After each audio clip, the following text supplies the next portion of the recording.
ക്രൈസ്തവർക്ക് ഇനി നമ്മുടെ കേരളത്തിൽ വലിയ രക്ഷയുണ്ടെന്ന് തോന്നുന്നില്ല കേട്ടോ.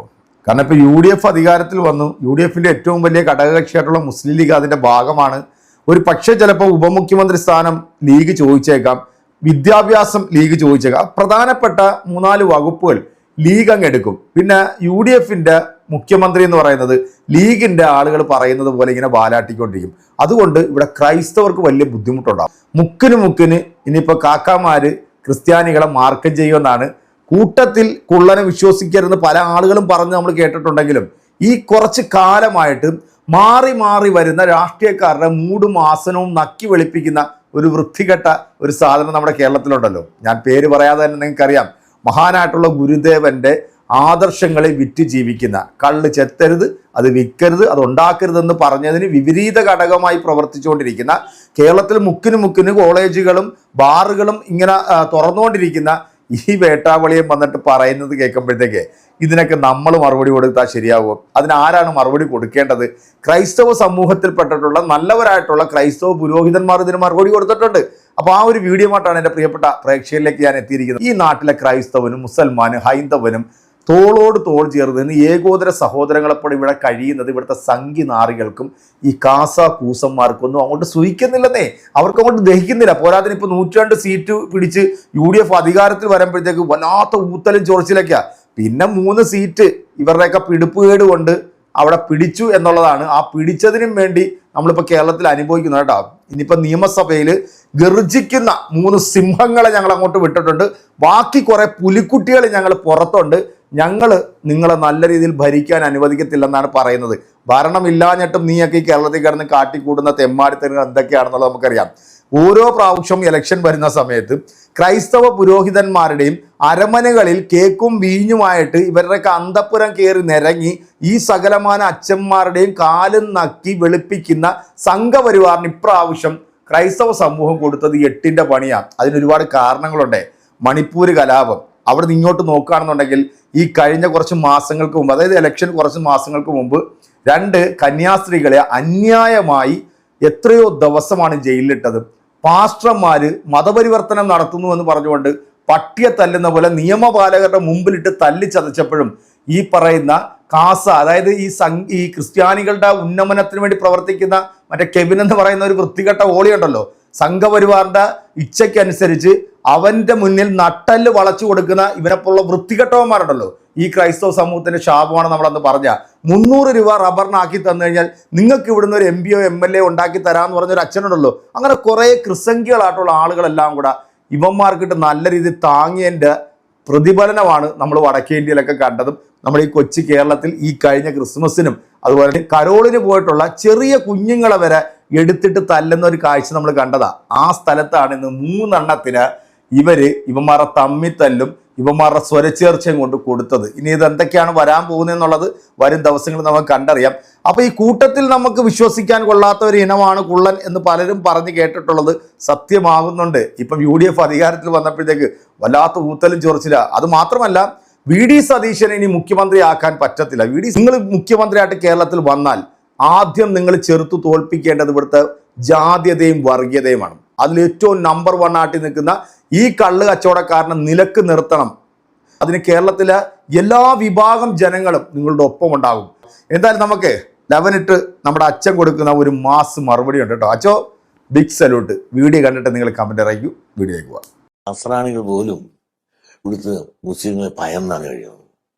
അവരാരും പറയാൻ പറയുന്നില്ല എങ്കിൽ പോലും എൻ്റെ അഭിപ്രായത്തോട് ഇവിടുത്തെ ക്രിസ്ത്യൻ സമൂഹത്തിലെ 90% ആളുകളും അതിനോട് യോജിപ്പാണ്. കാരണം അവരുടെ കടന്നുകയറ്റവും അവരുടെ പ്രവൃത്തിയും നിങ്ങൾക്ക് പലതും കണ്ടല്ലോ. അവർ സഹിക്കുകയല്ലേ ഇതല്ല. അതുകൊണ്ട് നായാടി തൊട്ട് നസ്രാണി വരെ യോജിക്കണമെന്ന് പറഞ്ഞാൽ ആ യോജിപ്പിനോട് ഒരു ഐക്യ ഈ കാലഘട്ടത്തെ അനിവാര്യമാണ്.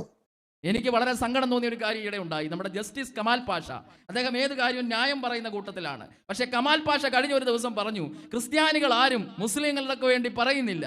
ആകെ കൂടെ പറഞ്ഞത് ഒരു സുസൈപാക്യം തിരുമേനിയ. വെറും തെറ്റാണ്.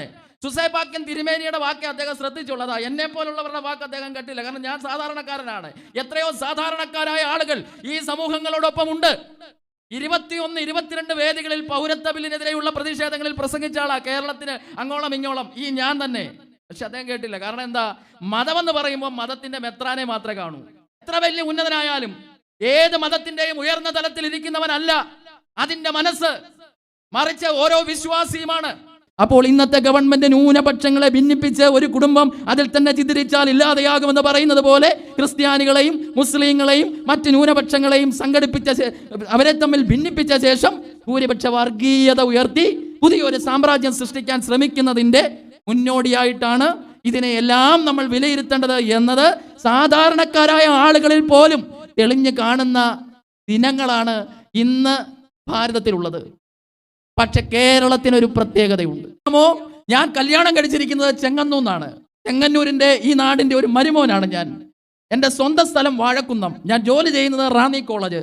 ഞാനൊരു വൈദികനാണ്. ഞാൻ എഴുതിയ മോഹിനിയാട്ടവും കഥകളിയും ഓട്ടംതുള്ളലും ഒക്കെ വിവിധ വേദികളിൽ അവതരിപ്പിക്കുന്നുണ്ട്. ഇവൻ ശബരിമലയ്ക്ക് വേണ്ടി പോലും ഞാൻ എഴുതിയ 10 പാട്ട് റെക്കോർഡിട്ട് ആൾക്കാർ കേൾക്കുന്നുണ്ട്. ശരത്തും ബിജു നാരായണനും ഒക്കെ പാടിയത് അച്ഛനാണ്, പക്ഷെ അതിനും പാട്ടെഴുതി കൊടുത്തിട്ടുണ്ട്. അപ്പം ഞാൻ പല വേദികളിൽ പ്രവർത്തിക്കുന്നുണ്ട്. എൻ്റെ ആദ്യ കല്യാണം നടത്തിയത് ഫിറോസാണ്. ഫിറോസ്. ഇത് കേൾക്കുമ്പോൾ നിങ്ങൾ വിചാരിക്കും ഞാൻ 2ാം കെട്ട് കെട്ടിയതാണെന്ന്. അല്ല, എൻ്റെ ആദ്യത്തെ കല്യാണം കാട്ടൂർ NSS സ്കൂളിൽ 10ാം ക്ലാസ്സിൽ പഠിക്കുമ്പോൾ ഒപ്പന നടത്തിയപ്പോഴാണ്. ഒപ്പന മണവാളൻ മണിയറ പൂകി മണ്ണവാട്ടി എന്ന് പറഞ്ഞ പാട്ടൊക്കെ പാടി കയ്യൊക്കെ അടിച്ച് പാട്ട് പാടിയ കൂട്ടത്തിൽ എന്നെ അവർ മണവാളനായിട്ട് നടുക്കിരുത്തി. ഫിറോസും താജുദ്ദീനും, കാട്ടൂർപേട്ട മുസ്ലിം പള്ളിയിലുള്ള ഫിറോസും താജുദ്ദീനും എല്ലാം കൂടി എന്നെ നടുക്ക് പിടിച്ചിരുത്തി എന്നെ മണവാളനാക്കി 10ാം ക്ലാസ്സിൽ പഠിക്കുമ്പോൾ. എന്തുകൊണ്ട്? ഞാനൊരു ക്രിസ്ത്യാനിയാണെങ്കിലും അവർ ഒപ്പന കളിച്ചപ്പോൾ എന്നെ നടുക്കിരുത്തി. അതിൻ്റെ ഹൈന്ദവരായ സുഹൃത്തുക്കൾ ഓണമാകുമ്പോൾ അവരുടെ വീട്ടിൽ സദ്യ ഉണ്ണാൻ വിളിക്കും. ഇത് കേരളമാണ്, ഇത് മലയാളമാണ്. മലയും അളവും ചേർന്നതാണ്, കുന്നും കുഴിയും ചേർന്നതാണ്. ജീവിതത്തിന്റെ നിമ്നോന്നതങ്ങളെ കുറിച്ച് ബോധ്യമുള്ള സമൂഹമാണ് ഇവിടെ ജീവിക്കുന്നത്. ഇന്ത്യയിൽ എവിടെയുമുള്ളതിനേക്കാൾ ഇന്ത്യയെ മൊത്തത്തിൽ തിരിച്ചറിയാൻ കഴിവുള്ളതാണ് നാക്കില പോലെ കിടക്കുന്ന ഈ കേരളം. അല്ലെങ്കിൽ നാക്കിന്റെ രൂപമുള്ള ഈ കേരളം ഇന്ത്യയുടെ നാവാണ്, ഇന്ത്യയുടെ ശബ്ദമാണ്. ആ ശബ്ദമുയർത്താൻ കേരളത്തിൽ ഭരണത്തിലിരിക്കുന്നവർ മുതൽ താഴെ തൊഴിലാളി വർഗത്തിൽപ്പെട്ടവർ വരെ ഒറ്റക്കെട്ടാണ്. അതുകൊണ്ട് ഈ കേരളത്തിലെ മുസ്ലിങ്ങൾക്ക് ഒന്നും പേടിക്കേണ്ടതില്ല. പക്ഷെ അതും മാത്രമല്ല കേരളത്തിലെ മുസ്ലിം. പക്ഷെ വേറൊരു കാര്യം കൂടെ നമ്മൾ ആലോചിക്കണം. ഇവിടെ വെച്ച് ഇപ്പോൾ ആരെങ്കിലും നമ്മളെ അടിച്ചെന്ന് വെക്കട്ടെ, കോട്ടയത്ത് ചെല്ലുമ്പോൾ അവന് തിരിച്ചു കിട്ടും. മലപ്പുറത്ത് ചെല്ലുമ്പം പിന്നെ അവനെ നിരത്തിട്ട് ശരിക്കും ചവിട്ടി ചുരുട്ടി കൂട്ടും. ഇതാണ് നമ്മുടെ ഒരു പ്രത്യേകത. ഭൂമി ശാസ്ത്രപരമായി എല്ലാവരും കൂടെ ചേർന്ന് അങ്ങ് ജീവിക്കുകയാണ്. ഒരിടത്ത് അടിച്ചാൽ തിരിച്ചെവിടെങ്കിലും വിട്ട് കിട്ടും. പക്ഷേ ഭരണഘടനാ സൃഷ്ടാക്കൾ പണ്ടേ പറയുന്നുണ്ട്, എന്തെങ്കിലുമൊക്കെ ജാതി ഇതിൽ ഇടപെടുന്ന കാലം വരും, അന്ന് ഇന്ത്യ വീണ്ടും വലിയ പ്രതിസന്ധികളിലൂടെ കടന്നു പോകും. അങ്ങനെ ഒരു പ്രതിസന്ധിയിലൂടെ നമ്മൾ കടന്നു പോവുകയാണ്. ബാബറി മസ്ജിദിന്റെ വിഷയത്തിലാകട്ടെ, മുത്തലാഖിന്റെ വിഷയത്തിലാകട്ടെ, അങ്ങനെ വിവിധ വിഷയങ്ങൾ നിർവഹിക്കുമ്പോഴൊക്കെ തന്നെ സാധാരണക്കാരായിട്ടുള്ള മനുഷ്യരെ മതത്തിന്റെ അടിസ്ഥാനത്തിൽ കണ്ടുകൊണ്ടുള്ള ഒരു സമീപനം കേന്ദ്ര ഗവൺമെന്റ് നിർവഹിക്കുന്നുണ്ട്. അത് ഇന്ത്യയെ സംബന്ധിച്ച് ഗുണകരമായ ഒരു സമീപനമല്ല. അവിടെ ജാതിയും മതവുമല്ല, ഭരണഘടനയിൽ മതേതരമായ കാഴ്ചപ്പാടോടുകൂടിയുള്ള നിലപാടുകളാണ് ആവശ്യം എന്നുള്ളത് ഏറ്റവും പ്രധാനപ്പെട്ട കാര്യമാണ്. ഈ അച്ഛൻ്റെ ഈ മറുപടി ഈ വേതാളത്തിനുള്ള ഒരു മറുപടിയാണ്. അതായത് ഇവിടുത്തെ മുസ്ലിമിനെയും ക്രൈസ്തവനെയും ഹിന്ദുവിനെയും തമ്മിൽ തല്ലിക്കാൻ വേണ്ടി ഇതിൻ്റെ ഇടയിൽ നിന്ന് ചോര കുടിക്കുന്ന ചെന്നായിയുടെ സ്വഭാവം കാണിക്കുന്ന ഈ ഒരു വൃത്തികെട്ട മനുഷ്യനെ കേരളത്തിലെ പൊതുസമൂഹം വെറുക്കണം. കാരണം മഹാനായിട്ടുള്ള ഗുരുദേവനെ വിറ്റ് ജീവിക്കുന്ന, ആ സമുദായത്തെ വിറ്റ് ജീവിക്കുന്ന, ആ സമുദായത്തിന് യാതൊരുവിധ തരത്തിലുള്ള പ്രയോജനവുമില്ലാതെ അവരെ വഞ്ചിച്ച് ഈ അച്ഛനും മകനും ഇങ്ങനെ ചീർത്ത് കൊടുക്കുന്നതല്ലാതെ എന്താണ് ആ സമുദായത്തിനുള്ളൊരു ഗുണം? എത്രയോ സ്ഥാപനങ്ങൾ കേരളത്തിലുണ്ട്. ഏതെങ്കിലും ഒരു പാവം പിടിച്ചവന് ജോലി കൊടുക്കുന്നതായിട്ട് നമ്മൾ എവിടെയെങ്കിലും കണ്ടിട്ടുണ്ടോ? ചുമ്മാ സമുദായ സ്നേഹം പറയുന്നുണ്ടല്ലോ. ഇപ്പം ഏറ്റവും ലേറ്റസ്റ്റ് ആയിട്ട് മറ്റൊരു പ്രസ്താവന ഇവിടെ നടത്തിയിട്ടുണ്ട്. എന്താ പിന്നെ വി ഡി സതീശൻ മുഖ്യമന്ത്രി ആയിക്കഴിഞ്ഞാൽ എന്നെ അങ്ങ് മൂക്കി വലിക്കുമെന്നാണ് ചോദിക്കുന്നത്. ഇനി കേരളത്തിൽ കിടന്നുകൊണ്ട് പൊളച്ചാൽ അതിന് കൃത്യമായിട്ടുള്ള നടപടി, നട്ടലുള്ള മുഖ്യമന്ത്രിയാണ് കേരളത്തിൽ വരുന്നതെന്നുണ്ടെങ്കിൽ നീ ഇനി എണ്ണാൻ പോകുന്നതേ ഉള്ളൂ. അത് നമുക്ക് കാത്തിരുന്ന് തന്നെ കാണാം. നട്ടല് വേണം.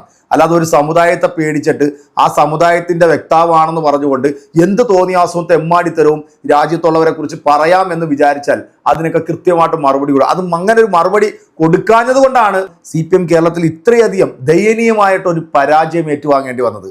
ഈ നാട്ടിലെ എല്ലാ മനുഷ്യർക്കും, എല്ലാ ജനങ്ങൾക്കും ഭരണഘടന അനുസരിച്ച് ജീവിക്കാനും അവർക്ക് അവരുടെ അഭിപ്രായ സ്വാതന്ത്ര്യം പറയാനും അവകാശങ്ങളുണ്ട്. പക്ഷെ തെമ്മാടിത്തരവും തെണ്ടിത്തരവും ഒരു സമുദായത്തെക്കുറിച്ച് പറയുമ്പോൾ അത് കേട്ട് നിന്നിട്ട് ഇപ്പുറത്ത് മാറി നിന്ന് കൈയടിക്കുന്ന സ്വഭാവം കാണിച്ചാൽ നാളെ നിങ്ങൾക്ക് വരാൻ പോകുന്നതും വലിയ വീഴ്ചയാണെന്ന് മറന്നു പോകാതെ മുന്നോട്ട് നല്ല രീതിയിൽ പ്രവർത്തിച്ച് പോകുക എന്ന് മാത്രമേ ഉള്ളൂ. എന്തായാലും അച്ചോ ബിഗ് സൊല്യൂട്ട്. നിങ്ങളെപ്പോലുള്ള ആൾക്കാർ വേണം ദൈവമാർക്കൊക്കെ മറുപടി കൊടുക്കാൻ. നൈസ് മറുപടി ആയിരുന്നു. വീഡിയോ ഇഷ്ടപ്പെട്ടിട്ടുണ്ടെങ്കിൽ നിങ്ങളുടെ ലൈക്കും കമൻറ്റൊക്കെ അറിയിക്കുക. അപ്പോൾ അടുത്തൊരു വീഡിയോ നമ്മൾ വീണ്ടും കാണും. അതുവരെ എല്ലാവർക്കും